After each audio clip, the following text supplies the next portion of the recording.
So today is day 28 of 28 Vegans.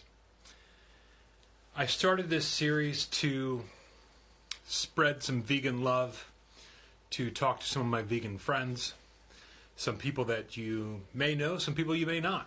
Some of these stories may be familiar to you. Some of these are all new to a lot of us. And I wanted to give 28 of my favorite vegans that I could come on and get scheduled to talk about their journey.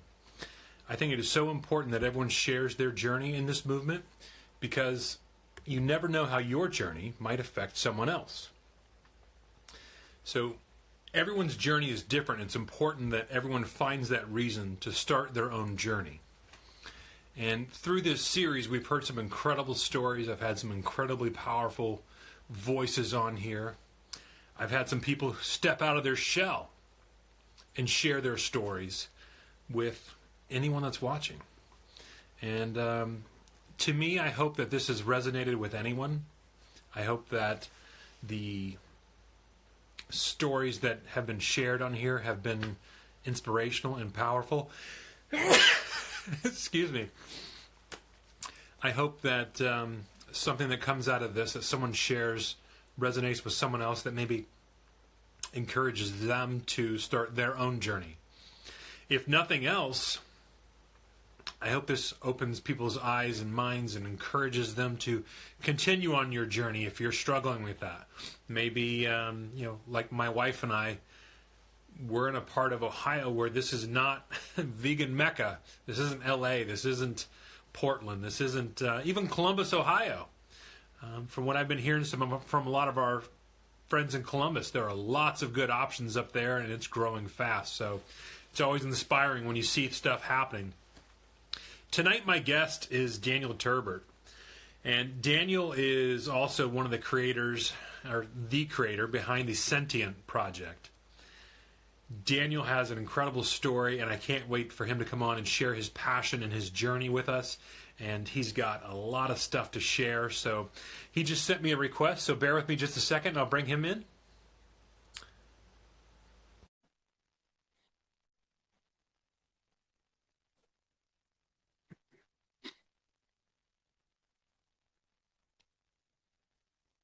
So I just sent a request to Daniel. I'm assuming he'll get that. This is one of those moments when it's like, hopefully we can get through this part. The challenge as often is it going to work?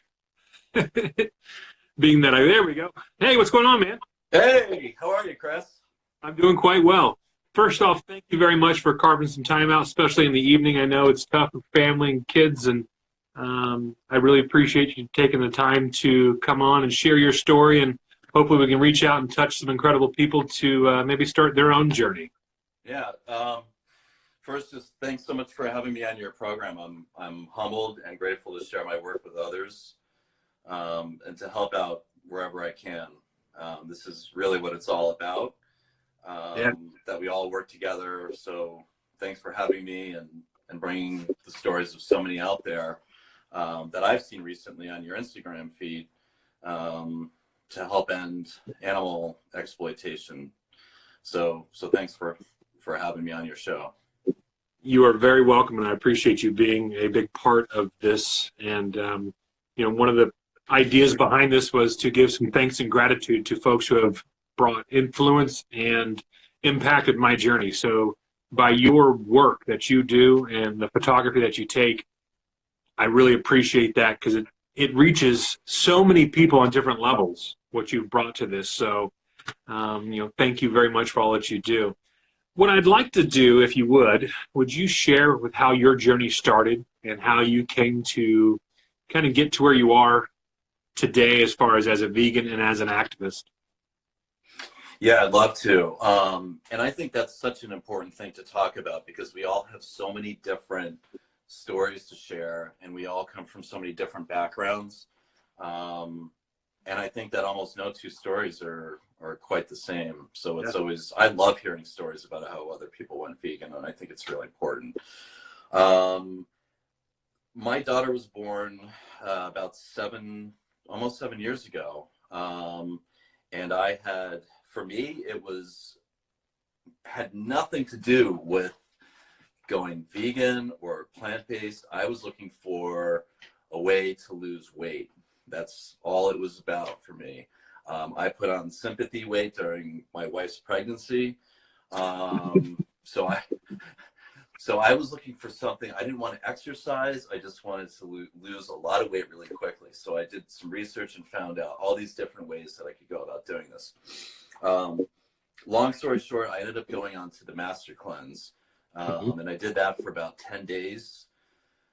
And I don't know, for anyone who's not familiar, it's basically like a water diet with lemon juice, cayenne pepper, and a saltwater flush every day. It's pretty intense. I don't know how I did it, but I somehow stuck with this program. I lost a little bit of weight, which was great. I think I probably gained most of it back. but what happened in those 10 days was transformative. It was really amazing. It was just this series of cravings that my body went through. The first couple of days, I really wanted to eat animal meat, because that's, you know, part of my diet. And I somehow got over that hurdle. And as I got farther along into the cleanse, I became much more aware of the foods that I was eating, and my cravings had this massive shift. I remember like just thinking about broccoli and the sound it would make, like just chomping on fresh broccoli. It was like, oh my God, I want broccoli so bad. It doesn't have to be cooked. I just want to eat it. So for me, it had little to do with the ethics of going vegan at the start. But I knew after I got off the cleanse that there was something else there. And it was literally like Pandora's box. I really didn't want to open it, because I knew that there's so much suffering behind our food choices. So I still, even though I was like technically vegan or plant-based, and I knew that this was going to be a decision for the rest of my life, I still wanted to keep my head in the sand. I still wanted to keep this all buried, because it was just too much for me to figure out. I mean, or just to recognize and admit. So I know, like, you know, through my activism and through other people's activism, I know how important it is to have, you know, a message that responds with people. And because we're all different, because we're all unique, we all need to know about this, you know, in different ways. We all have different ways that we can handle the truth that's out there. So I started, so that was about close to 7 years ago. And I got involved in activism pretty soon after that. But it wasn't really until just a couple of years ago that I got involved and started the Sentient Project. And it happened through activism.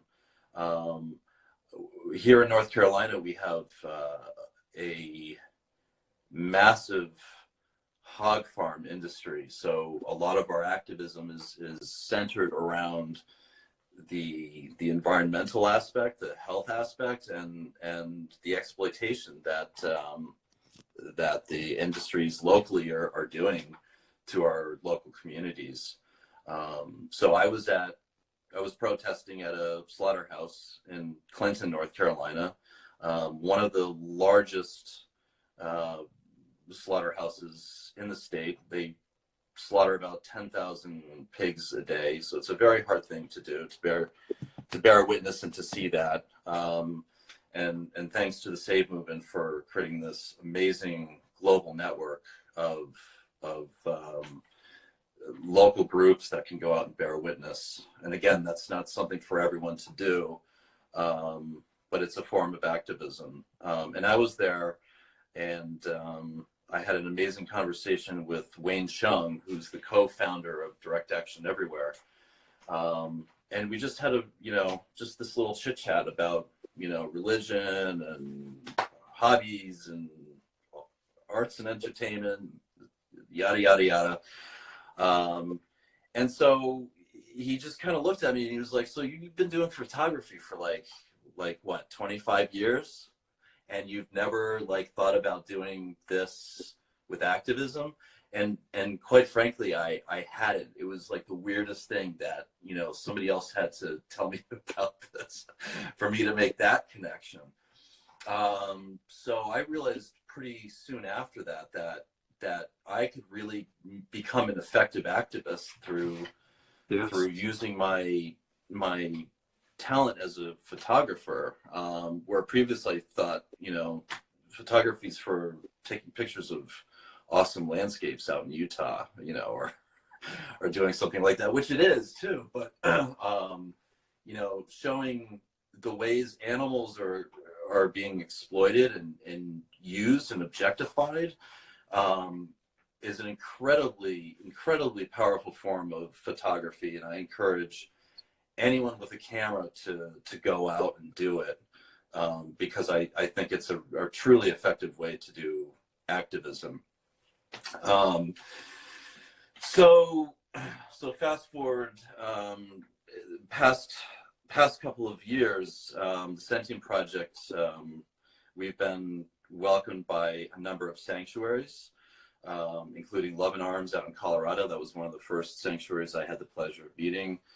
The Pig Preserve out in Tennessee, Woodstock up in New York, Piedmont Farm Animal Refuge here in North Carolina, which I also had the pleasure of serving as a board of directors with. Gut Eiterbickel in Austria, which has 27 different sanctuaries under their umbrella. It's just an incredible sanctuary. Erdlingshof in Bavaria, Full Circle in Georgia, and there's just so many more that I've had the pleasure to visit. And they're all so unique. They're all so different. They all have so many powerful stories of rescues that have to be shared with people, because I think most people identify themselves as animal lovers. And you know, as vegans, we know that transcends across all species. We know that it doesn't make any difference if you're a pig, cat, dog, fish, dolphin, whale, and so on and so on. So I've been fortunate enough to use my photography to show a lot and to capture a lot of the raw emotion from animals that will hopefully help show people that they aren't so different from us. And these animals may not go into voting booths and or go on fancy surfing vacations in Costa Rica, but I don't think that we have any right to determine their fate and their basic needs. They exhibit love, they exhibit fear, sadness, and so many other traits that are undeniable. So that's what I try and emphasize and show through the Sentient Project. And I've just been so lucky to have my work featured in so many of these sanctuaries that I believe are so important to support within our community and the greater community. And you told me about you and your wife and how the Gentle Barn inspired both of you, and that's a story that resonates with other people, and it's something that I know sanctuaries are so good at doing and transforming people and touching people, and just I've seen people just break down at sanctuaries, because they make that connection with these animals. So, yeah. So I try and use my photography, as much as I can. It's been with Woodstock recently. It was featured in Times Square subway stations. Wow. Awesome. That was really cool. They ran a dairy campaign, so hundreds of thousands of people on their way to work or on their way home hopefully saw these really two cute and adorable boy calves named Colin and Woody that I photographed. They would have ended up as veal products for the veal industry. And that is something that, is a big part of the dairy industry. So, that was really cool that they were able to do that in such a high traffic area. Yes. I think it's really cool that you're able to use your photography to show people. I think something I've heard and I use from time to time is that Damien Mander is the first person I heard quote this. He said, vegans look at animals through a different lens. So we don't view them as products. We don't view them as animals. They're sentient beings that have emotions the same as you and I do. They suffer as we suffer. Philip Wallen will say that we suffer as equals, and he's absolutely right. So I think it's really cool that you can use your camera lens, no pun intended, although it's there, to show these animals, show their emotions, show their impact that they have on the environment, on each other, and ultimately on us.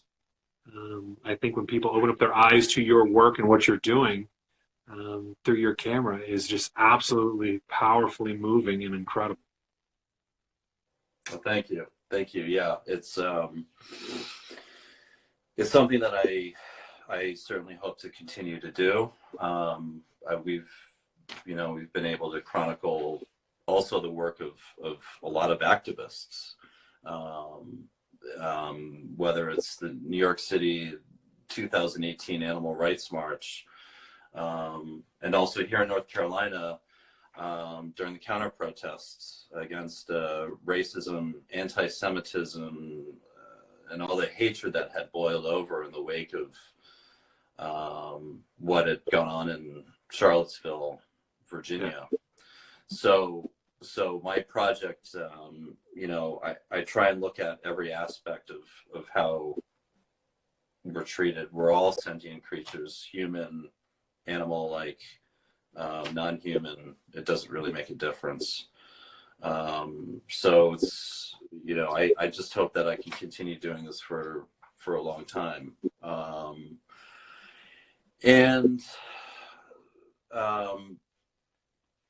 This year, in a couple months from now, I'll be off to Colombia to document animal exploitation there. And I think that the main angle in going there for me is to show it's an opportunity to shed and reveal some of the cognitive dissonance that so many fellow Americans have created surrounding the treatment of animals, especially the humane myths surrounding animal agriculture.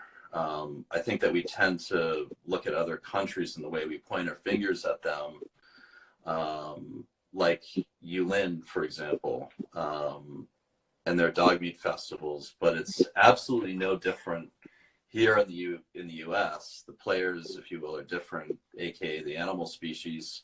Yes. So that's a big part of my work, showing within the scope of various cultures, because in the end, the moral baseline for how we treat animals is pretty much the same across all species. And whether we wear furs and leathers here in America, that or using the ways we use them for food, poaching, it just doesn't make any difference. So I look forward to that trip and as well as a few other trips coming up. It's very powerful. And you said cognitive dissonance. And I'd shared something on my Facebook page today where two gentlemen had caught a pelican that his bill was wrapped up with fishing line. And so the two guys, one of them jumped, kind of snuck up on him, grabbed him, and they held him down and held him where he was safe and secure. And then the other one took his pocket knife out and cut the fishing line off of him and let him go. And everyone on the pier was applauding. Everyone was saying, "Great job, good job, well done." But then I posed the question after posting the video. I said, how many of those people who were excited to see this animal saved, excited to see him well taken care of and released, and then went to a restaurant or went home and ate another animal with wings or a beak? And it's funny, some of the responses that came back, course, from my fellow vegans, everyone's like, well, we wouldn't do that, of course, but other people are like, well, those animals we don't eat. And one of my friends, Angie, she posted, it's selective compassion. Mm. And these guys were compassionate to this pelican who needed help, and that's a wonderful story that they helped him. But you're going to go home and you're going to eat another animal, another bird in particular, when you're eating chicken, and it is selective compassion, because as humans, there's something like 70,000 species of animals on this planet that technically would be edible, right? But we only choose to eat 5 or 10 of them. Mm-hmm. Why are we in charge and have the say what species? You talk about Elin. It's like, here we would never think of eating dogs or cats, but other countries, they sure as hell do. Right. So what's the difference? I used to be a hunter. We grew up with. It is. It's exactly how you're brought up. I grew up in a family where we hunted, and I was told this is what we do. And I've got pictures of myself and my dad with a deer. I've got my dad and his dad with a deer, and my grandpa and my great grandpa with a deer that they've killed. And that's kind of growing up. I was like, oh, this is really cool. This is what men are supposed to do. That's how I was raised. That's how I was taught. And when that veil is lifted and you realize that there's no difference between a deer and your dog, you realize that you shouldn't be treating those animals any more differently than a pig or a cow or a chicken or any animal. And once you make that connection, once you change that perspective to realize there is no difference, it's a very powerful tool. My wife has mentioned more than once that she's created a monster. So, doing this series, 28 Vegans, it's been a lot of work getting folks scheduled, getting time in, and sometimes, she's been tasked with keeping the kids downstairs, quiet, which is, we have 7 kids, 6 of them still at home. Between that and the dogs, like she's like stuck in another bedroom sometimes, and it's been a lot on her. But she's created this monster because this has become so passionate to me that I want to share anything, everywhere, anytime I can. And I think it's important that we all share our journey, we share our passion, because you never know what either I'm going to say or what on this series what one of my guests might say that is going to resonate with someone else and inspire them to do something. Completely. Yeah. And I've seen some of your interviews where you've done it from your garage and you've got bikes hanging upside down in the back. And I thought, okay, yes. That's time management right there. That's the way to do it. The way I look at it is I do what I got to do. Yeah. With what I have, with where I am. Yep. And this is kind of very raw and unscripted. And to me, I think these are conversations people really like to hear and like to see, because there's no I don't know, you never know where the conversation is going to lead. You never know what's going to come up. And I think it's just so important to see people have real conversations about stuff that's important to them. Everyone likes to go to a rally and hear someone get up and be that keynote speaker. But sometimes it's nice to reflect and just have a real conversation with someone and connect on a one-to-one level. And some of the feeds, it's funny. So some of the feeds, people will be commenting and saying things and kind of be active and be participants in it, which is tough for me because sometimes my ADHD gets carried away and I get carried away with the comments. And so I think this has been a lot of fun, and it's important that we share these journeys and these messages that we all bring to this movement. I know recently you were at a friend of ours that we have in common down at the Cows Come Home. And, you posted some incredible pictures on your Facebook from that very powerful, and I appreciate you helping spread the word for Randy and her crew down there. They, I think they're an incredibly special sanctuary, given their story, which many people don't know about, but they yes. are multi-generational cattle ranchers, and they, turned vegan sanctuary. And that is about the coolest it gets, because it also puts them in an incredibly unique situation because they have all these animals in their care, whereas a lot of sanctuaries start off very small and build up over time. So Cows Come Home is like a sanctuary that's been around for years and years and years, yet they don't have the recognition and the following that a lot of other sanctuaries have. So my hope is, and this is part of my project, and this is what I help a lot of sanctuaries do, is I help promote them through my photography and collaborating with different people. And I believe that, you touched on Cows Come Home. They are such an important sanctuary, and I hope so many people start following them. And they have so many touching stories about so many of the cows that are currently there, and some unfortunately that have passed away. But just hearing Randy and Rick talk about the emotional side of these animals it's very, very compelling. And whether you're vegan or not vegan, or you're just curious to see what cows are all about, because I think that most people really only get to experience them from, driving by, and seeing cows out in the pasture. That's a place to go and interact with the animals, and to see that, to me, they're just like, it's like if you had a dog and a deer and they married each other, you get a cow from that. That is a great analogy. Which are two awesome animals, right? So and cows are, they're just like big dogs. They're like big puppies. They're grass puppies. They're grass puppies, yeah. And they love to cuddle. They love licking. The emotions that they exhibit have such a huge array. And if you can go to a sanctuary like Cows Come Home, you'll see that, and it's life-changing. So I was actually just there for the second time last weekend, doing another photo shoot for them, and I'll send you some pictures that I took from that shoot if you haven't seen them.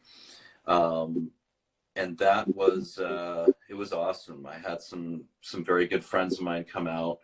And it was just very cathartic for them to just sit with these cows in the field and just spend time with them.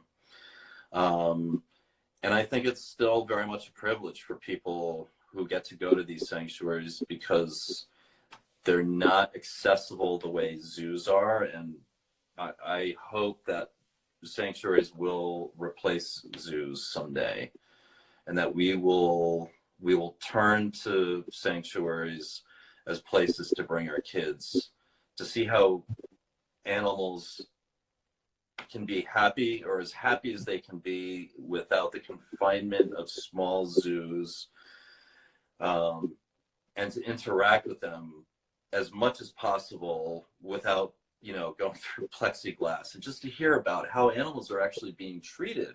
I think that's so important. But I really do. I really think it's such a privilege still, that most people don't get to visit sanctuaries. So anyways, Cows Come Home is an amazing place to go. They're in Tennessee, and it's worth a long drive to go out there, especially, for anyone in the Midwest or the Southeast. Definitely a great place to check out. She is a very kind and compassionate woman, and I appreciate all that Randy brings to this. She's one of those people that she's going to pick herself up and do what she has to do to get things done. And right now she has 2 calves in her house. She sent me a picture the other day. They're both standing there in front of the stove, and it's like, that's just what she's going to do, because that's what she has to do to make sure that they're well taken care of right now. Mm-hmm. Until they get what they need and go back out with the rest of them. But it's definitely incredible when you see stories like that. And, I grew up, like many, like you had mentioned that most people only experience cows passing by, going down the road. My wife and I were fortunate enough to rescue a cow from slaughter that he had days left before he was being sent to slaughter, and the conditions he was in were, no one would have accepted what was going on. And I've shared this story before. After we rescued him and we got him safe, I had posted that my neighbor's dog is left out with no food, no water, it's freezing cold, and he's covered in his own feces. And immediately my feed was flooded with call the sheriff's department, call animal control, call Siska, call, everybody under the sun. And then I posted a picture of my cow who had been living in 8 inches of his own feces. Not another comment. Not a single solitary comment. And, become very bonded with him. And thankfully he's living at a sanctuary at the Gentle Barn in Nashville, where he's just loved, and he's become this awesome ambassador for people to come visit and understand and experience. And I'll never forget the day that his ear tag was removed. So his tag number was 1276, which I'm going to get tattooed on my forearm because it's that important to me. That day when his tag was removed, he was no longer a product. He was no longer a piece of property. He was just a cow. And, I had these huge crocodile tears rolling down my face. And, I pride myself of being a masculine man. And, I was just weak in the knees and tears rolling down my face. And it was an incredible emotional feeling that I was so fortunate to get to connect with him and to be a part of. It's really special when we have those moments and we can see the sentience in all animals. So it's, I think that's why we're all here, is to just help people connect the dots. Yes, it is. And I think the more people we can reach, the more people that will start to wake up and see this differently, because, I wasn't raised this way. But once you realize that animals are here with us, they're not here for us. Once you realize there's no difference in the way that they suffer and the way that we suffer, and there's no, my wife and I went vegan for animals, and of course now we're trying to focus on ourselves as far as from a whole food, plant-based diet, and the environmental impact, as you've covered and shown, especially with what's going on down in North Carolina. But, when you go vegan for animals and you realize what's going on, you want to do everything you can. You want to scream from the rooftops to get people to wake up. And, I think we are making headway. If you look at, go to the grocery store. If you go to the grocery store and look at the vegan options that are showing up down every single aisle all the time, it shows that things are changing. Companies like Cargill and Tyson are making plant-based options that are coming. They're researching this because they know at the end of the day, this movement is growing. And they don't want to miss out on it any more than anybody else does. So, Daniel, do you have anything else coming forward that you'd like to share or talk about projects that you have coming up outside of Colombia? And I'll also be back in Germany and Austria. I've got some speaking engagements coming up. I'm going to be doing a little bit of workshopping over there and visiting some sanctuaries that I missed on my last trip, and also engaging in some local activism just to help some of the local groups out, whether it's Anonymous for the Voiceless or the Save Movement. That's a big part of my project, is also supporting activists as well. So I hope to do that. And that's also what I'm doing in Colombia. Colombia is going to be a conglomeration of different things, from slaughterhouses to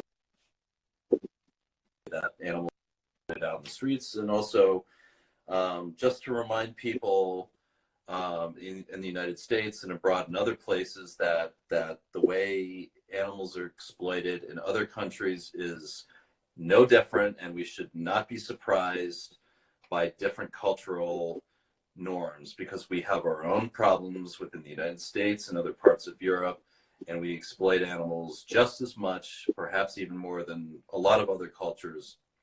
So we have to figure out ways to break down these humane myths that are so prevalent in our cultures, because so many people.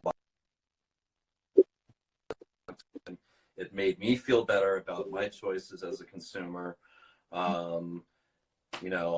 And that's what it is. It's like you said, with food choices and what we have in supermarkets. At the end of the day, it's the consumer that has the power. Yes. And the consumer is ultimately going to be the one who dictates change in this country and in every other country in the world. And all these companies that we love to hate, they are going to come along for the ride too, because they are interested in staying in business and making money. And if they see changes coming, they will change too. So I embrace all types of activism. I love people who do food blogging, show how awesome vegan food is. Yes. You know, to bearing witness to everything in between, to people who run sanctuaries. If you're vegan, go out and do something. It's easy to do. Pick up a camera. If you want some pointers, I'm happy to help, you know, anytime with you know, telling people how to take better pictures or whatever it takes, you know. But we really need people to help push this along. And I'm very hopeful and I'm very optimistic and confident that we're going to see some major changes just in everything seems to be blowing I think so that's I guess that's where I leave off for today. Just going to keep doing projects both locally here in North Carolina, other places in the United States, and abroad, and just showing the similarities of you know, of different cultures, because we're all exploiting animals, and that's the baseline. It's got to stop. So Daniel, I really appreciate your time, and B, like, I really appreciate what you're doing for this movement, for, you know, getting the word out there for as many people and as many sanctuaries as you can. What you're doing is very powerful and very inspirational. I hope others will follow suit and pick up their cameras and take their pictures and share them with their friends, their families, their neighbors, because, you know, that's how we generate this change. We talked about the changes as far as our food. You know, every day we vote with our dollars, with the products we buy, whether it's food or clothing or companies that we're supporting. It is so powerful. Someone's like, well, what can I do? You know, what can we all do? The easiest thing that you can do every morning to do something that makes a difference is leave animals off your plate. It's that simple. It's a big change from the mentality that most of us have grown up in, myself included. And, you know, I would encourage anyone to start trying new things, find new things that you like, and then start building from that. And then leave animals off your table. Yeah. Leave them off your plate, because they sure as hell don't belong there. No. So, man, I really appreciate your passion. I appreciate your vision and all that you do. And I appreciate you coming on tonight to share that with everybody. And I'll get this reposted for anyone who joined late. I'll get this up on my YouTube channel, The Vegan Sheepdog. And then I'll tag Daniel on the Sentient Project in that, because I just really appreciate what you're doing, man. Thank you. Thank you so much for having me, Chris. It's been a fun hour. Absolutely. This has been a great way to close out my series, 28 Vegans. Tonight's the last night. And so I'll have to start working on something else. Don't tell my wife. 31 vegans and no. I picked the shortest month on purpose now. You know, I wanted to do something. I thought, you know, the ring to it. So, you know, there were a couple of times where I had two individuals on at the same time, and I did multiples yesterday. Was that Tuesday? Yes. So, no, yeah, today's Thursday. No, I am a hot mess. Yeah, on Tuesday I did two. So I think I had a total of 31 vegans. Wow. So that makes up a full month. So wow, that's a loaded schedule. That's cool. That's really cool. It was a lot of fun. I've heard some incredible stories, some powerful people. And, you know, you never know how your story is going to touch someone else. So I encourage anyone to share your story, because, you know, all of our journeys are different. And, you know, there may be things from Daniel's journey that, you know, someone relates to, or someone from mine that someone relates to. And we got to get those stories out there. So thank you very much. I appreciate it. And everybody check out Cows Come Home. Check out the Sentient Project. And, you know, do a Google search and find a sanctuary that's close to you. Absolutely. you would be shocked how many of these little sanctuaries that are out there, because like Daniel said, a lot of them start, they rescued one animal, they rescued 2, 5, and, they start growing from there. So they may not have the huge followings that the Woodstocks have. Somebody just asked, yes, I do have a YouTube channel. It is called The Vegan Sheepdog, and I'll post this whole video up there. I can't see your image. I can't tell if that's the cat on your logo. I think it's Delio240. I saw your comment that you're 13 and that you're vegan. God bless you, because you know what? There you go. My oldest son is 13, and he's vegan, and he gets picked on at school because we live in a small farm town. But that never deters him from what he believes and how he thinks about it. And I really appreciate you being young and being involved and starting to start your journey already. So fantastic, buddy. I really appreciate it. Sorry, I don't know if you're a guy or girl. So, but thank you for what you do as well, because even those journeys at 13, you're spreading your story and your journey with your peers. And the younger we can get kids thinking things differently, looking at animals differently, it'd be a much easier change than waiting till you're 40 like I did almost. So everybody else, you guys have a good evening. And Daniel, be good and keep spreading that message, brother. Awesome. Thank you, Chris. You too. This was a pleasure. Take care. All right, bye.